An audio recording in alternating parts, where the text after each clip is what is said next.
ফজরে যান নাই, আল্লাহ বলেছে ফেরেশতাদেরকে থাক, লিখিস না, জোহরে আসবে।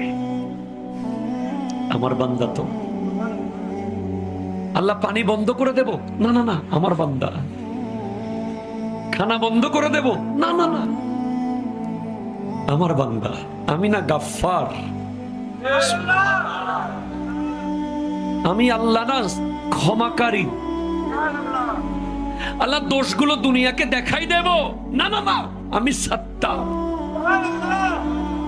রহমতের চাদর দিয়ে ঢেকে রেখেছেন।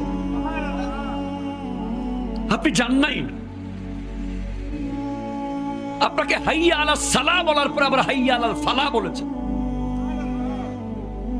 হাইয়া আলাস সালাহ বললে হতো, ফালাহ কেন বললো? আরে তোর লাভের জন্য আয়। আমি আল্লাহকে তুই সিজদা করবি, লাভটা আমার হবে না, তোর হবে।